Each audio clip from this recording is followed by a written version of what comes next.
acts like a wartime general during phone calls with his team. The report also adds that Miller is widely seen as the architect behind some of Trump's most hardline immigration policies. Last year, Stephen Miller demanded that ICE must arrest at least 3,000 immigrants per day. He's also widely believed to be the mind behind the zero-tolerance policy that led to family separations at the US-Mexico border during Donald Trump's first term. With Minnesota still on the edge and midterms in November this year, all eyes are now on how Donald Trump ensures the safety of US citizens.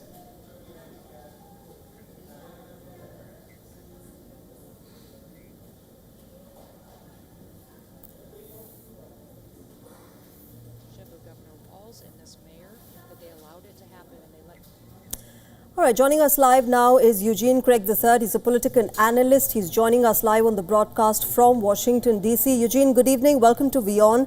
I want to start by asking you, Eugene, this is a very concerning situation that we're seeing in Minnesota since the last few weeks, the kind of confrontation, the kind of violence and bloodshed that has been seen there. Now, of course, there's a more softening of stance from the Trump administration. But the question is, why did it happen in the first place? Why be so violent with somebody who's protesting the ICE action that you end up killing them? This has been the MO of the Trump administration of their immigration policy over the last year. Is it's the brutality of it. One, to scare people out of protesting, but then the other part is projection, right? With Bovino, Commander Bovino, who's been relieved of duty at this point, and Tom Homan's on the ground now. He was just brutal with protesters, brutal with detainees, just brutal across the board. What happened with Renee Good and Alex Preddy is absolutely tragic, but there are people that are dying within ICE custody right now. There have been children that have died within ICE custody. The brutality of the traumatization of children even dealt with ICE. But what you're seeing right now between Secretary Noem and Stephen Miller is something that was going to come ahead eventually. Secretary Noem, as the Senate confirmed Secretary of Homeland Security, she has a different level of responsibility to the American public, being that, she's appointed by the president, confirmed by the Senate. The actual power rests within her and the agency. But Stephen Miller, as a special assistant to the President of the United States, has a micromanaging immigration policy because it falls under his portfolio. He's been spearheading wanting to, inflict this level of brutality. By the way, this is also something that was laid out in Project 2025. And, people like, Vice President Harris warned us in the 2024 election. This is the kind of tactics that these people would take. But what you're seeing now is the clashing of egos of two people, in the words of Senator Tom Tillis, are unqualified and should not be in these positions. So Eugene, help me understand this. Who should be held responsible for what happened with Alex Preddy and Nicole Good? Is it Stephen Miller? Is it Secretary Noem? Or is it Donald Trump? Because, the last thing that citizens of the United States would want is an internal rift under the Trump administration, what we're seeing between Secretary Noem and Stephen Miller. Listen, let me tell you this, is all the above, right? And now, honestly, the buck stops at the Oval Office. Being President of the United States, being Secretary of Homeland Security, being an ICE agent, being a CBP agent, being an aide to the President does not give anyone a license to kill. And above everything, we have a First Amendment right to protest. We have a Second Amendment right to keep and bear arms. And then most importantly, states have the 10th Amendment right to fulfill anything that's not listed in the Constitution itself. And so, the buck stops, honestly, with the President of the United States. But ultimately, all of them are responsible for Alex Preddy's death and for Renee Good's death and the other people that have been died or killed in ICE custody or at the hands of ICE. Eugene, I also want to talk about Stephen Miller. There are multiple American media reports that are now talking about how Stephen Miller has been orchestrating these very staunch anti-immigrants policies right from Trump's first term. And with the second term coming in, he's become more aggressive. In fact, one of his biographies that was released in 2020 by Jean Guerrero called Hate Monger also talks about how Stephen Miller has had, from childhood through to his university days, he was always against immigrants. It's been his ideology for a very long time, since he was in high school. But this is what happens, right? Elections have consequences, and we knew that if Donald Trump got elected, that Stephen Miller would be back in that administration and at a very high level. He's been one of Trump's policy guys since the first administration. But the thing is this: ultimately, policy in the purse lies with Congress.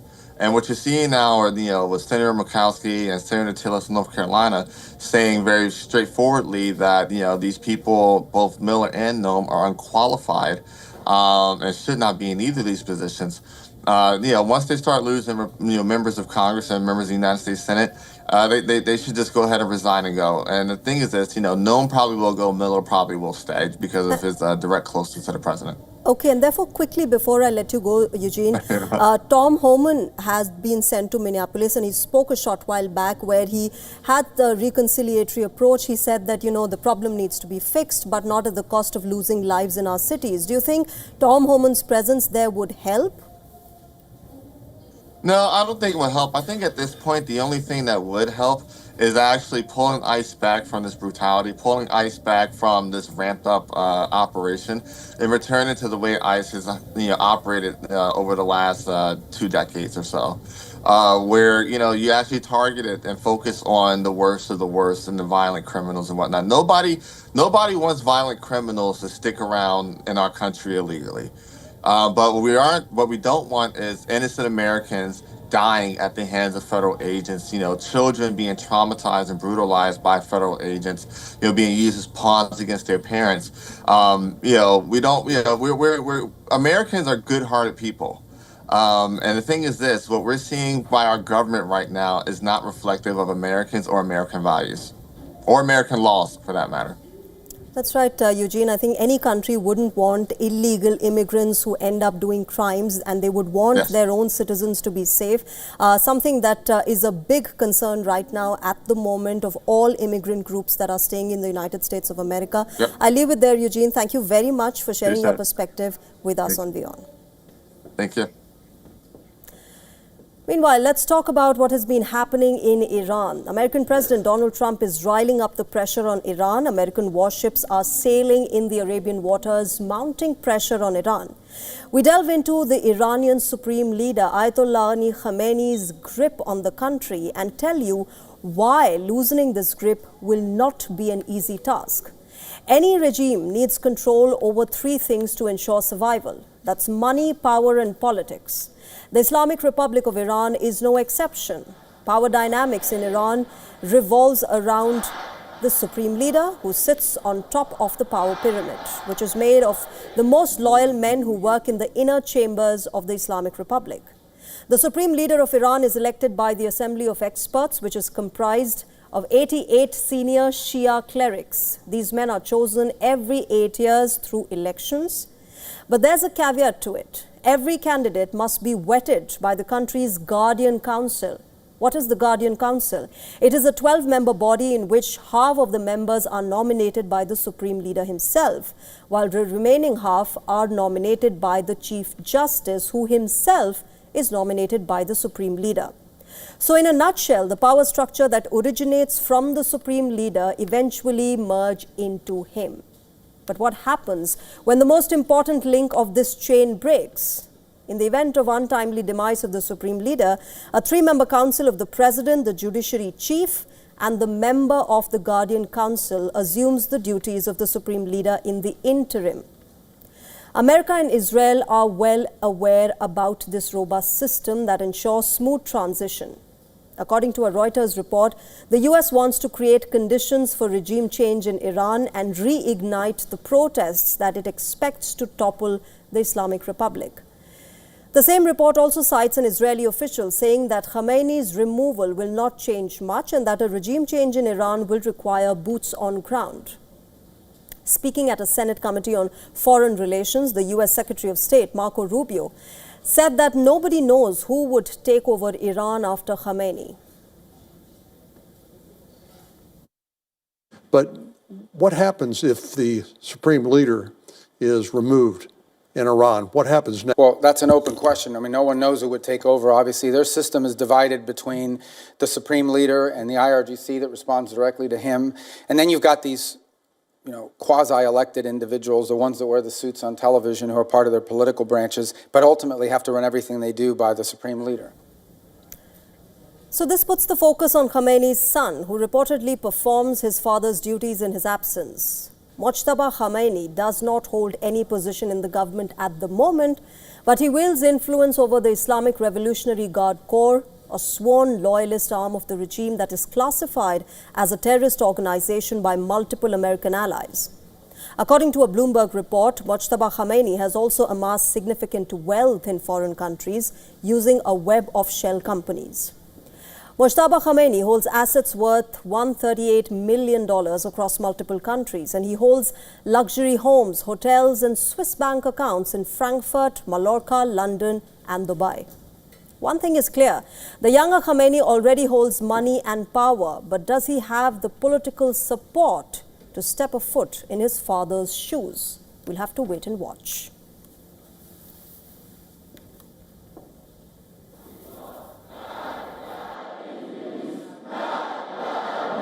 تهدید میکنن بدانن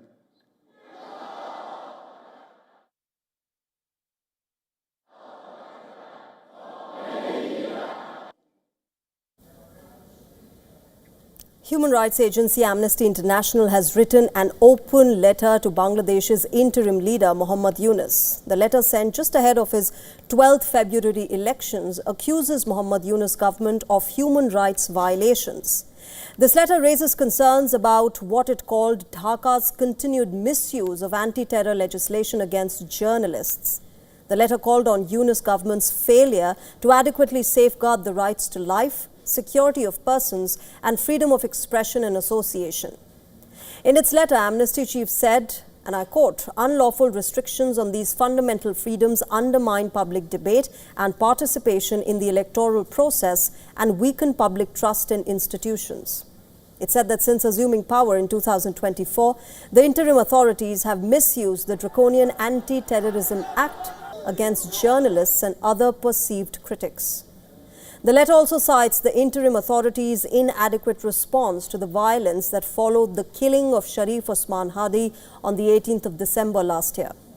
This, as Bangladesh has entered its campaigning season, one of the leading coalitions taking part in the upcoming electoral battle. The Jamaat-e-Islami, Shafiqur Rahman, reportedly argued that a woman cannot lead the party, saying that men and women were created differently. As per reports, he also went on to say that biological differences undermine leadership roles. Asked about women's participation in Jamaat's election plans, Shafiqur Rahman admitted that the party has not fielded any female candidate for the parliament.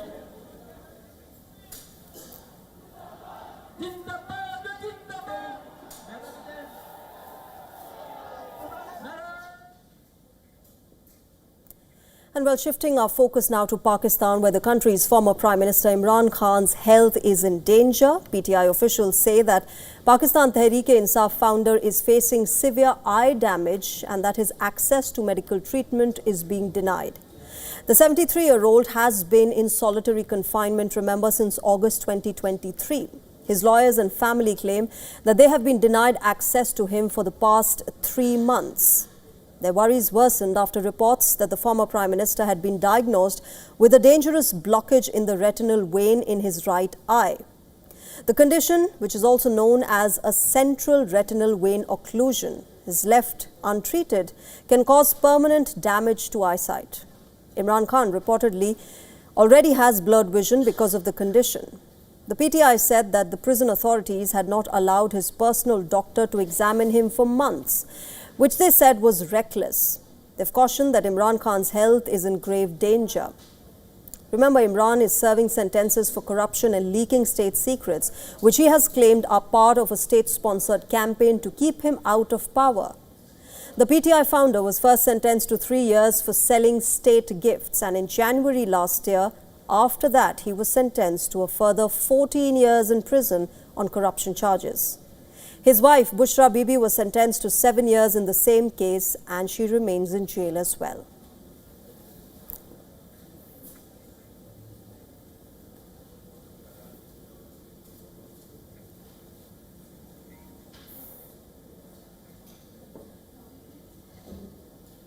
Israel's Prime Minister has averted the fall of his government for now. The budget proposal that could have triggered snap elections in Israel has now been cleared by the country's parliament. Knesset has given initial approval to Netanyahu's budget proposal, tipping the balance of power in his favor.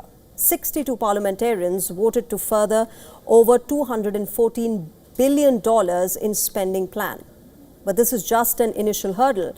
Netanyahu faces a tough task to get the final approval on his budget. But this, remember, comes as Israel's ruling coalition is mired with polarization. The Prime Minister is now sitting in government with coalition partners that are pulling him in different directions. The ultra-Orthodox lawmakers want exemption for religious students from compulsory military service. On the other hand, some right-wing parties want ultra-Orthodox students to serve in the army. Benjamin Netanyahu must do the balancing act because time is running out. The budget must be passed by the end of March, or else the parliament would automatically dissolve, triggering snap elections in the country. Well, of course I'm concerned, and I said that I think we're in a very sensitive situation. And I think the last thing we need right now is elections. We'll have elections later on this year, but I think it's a mistake to have them now. And I hope that people understand that and act sensibly. Remember, Netanyahu's term ends this year and the elections are scheduled to take place later this year. But an early election could damage Israel Prime Minister's polling numbers, who is not only facing a corruption trial but massive protests demanding investigation into the Hamas attack.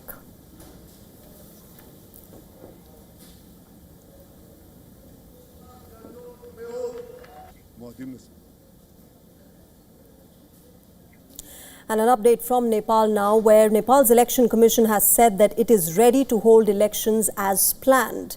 This, remember, despite concerns over weather conditions in high-altitude Himalayan regions when the voting takes place on the 5th of March.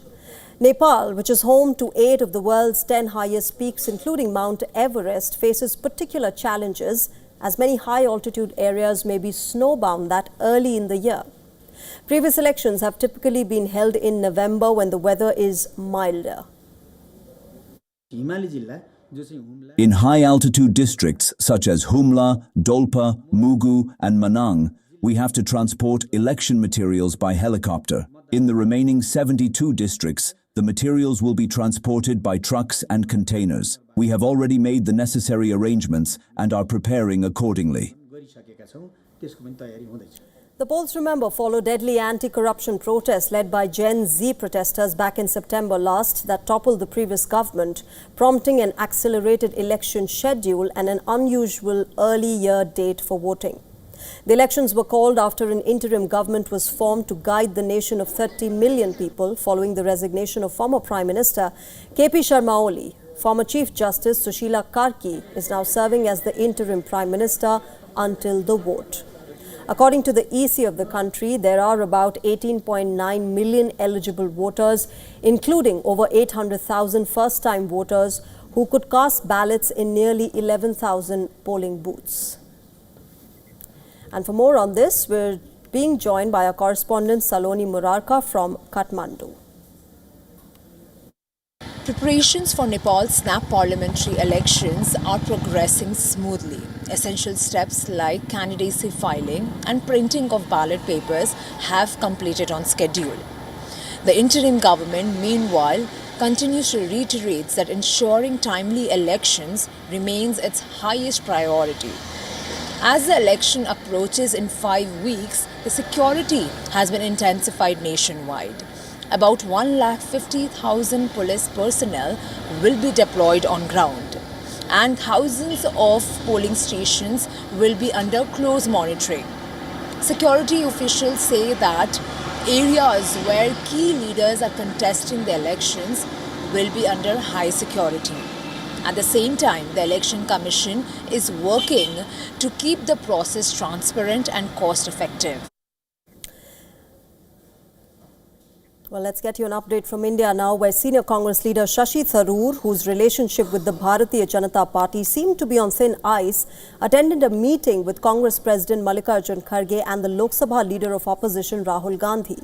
Now, this meeting, remember, comes after Tharoor skipped an important All India Congress committee meeting to discuss preparations for the upcoming Kerala Assembly polls.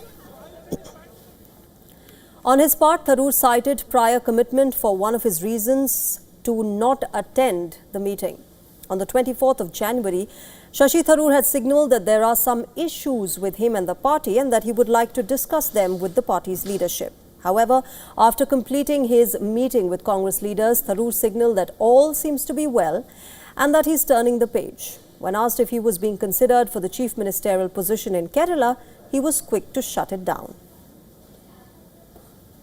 We had a discussion with my two party leaders, the LOP and the Congress president, and we had a very good, constructive, positive discussion. All is good and we are moving together on the same page. What more can I say? But did you upset that you had been... honestly, there's nothing... Are you campaigning there? I can't even hear the question. campaign there? Yes, are you happy with the meeting, sir? I've always campaigned for the party. Was there Where have I any, not campaigned? sir, was there any discussion on chief ministerial candidate of the party or No, campaign committee That chief? was never the issue. I'm frankly not interested in being a candidate for anything. At the moment, I'm already an MP. I have the trust of my voters from Thiruvananthapuram. I have to look after their interests in Parliament. That's my job. Shashi Tharoor is a Congress MP from Kerala and a former union minister. With his remarks, seemingly riled his party up for showing support for the Narendra Modi government over the recent military actions across the border in Pakistan and Pakistan-occupied Kashmir during Operation Sindoor. The opposition party denies any internal conflict.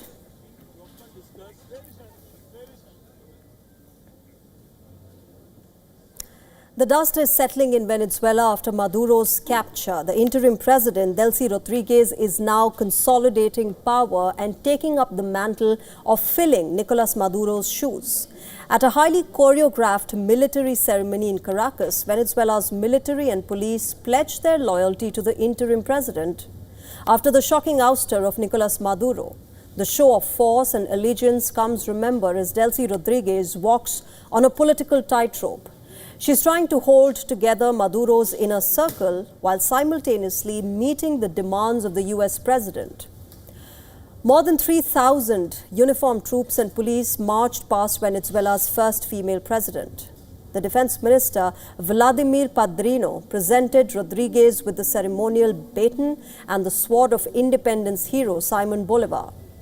The pledge of loyalty is significant, remember, as the military has long been the most powerful bastion of support for Nicolas Maduro. His close aide and interior minister, Diosdado Cabello, also pledged loyalty on behalf of the police forces. This show of unity comes at a time when the opposition leader and Nobel laureate Maria Corina Machado has unleashed a campaign against Delcy Rodriguez. Machado has said that no one has faith in the Venezuelan interim president.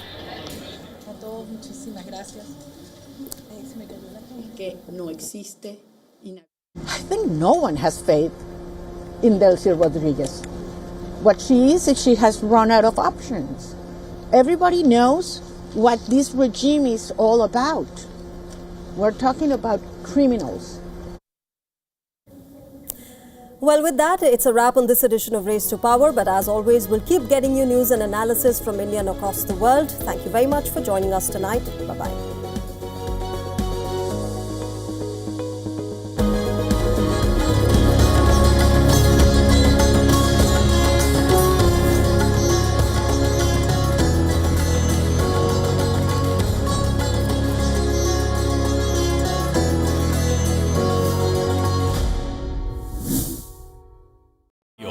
India's global voice, the channel that brings you the biggest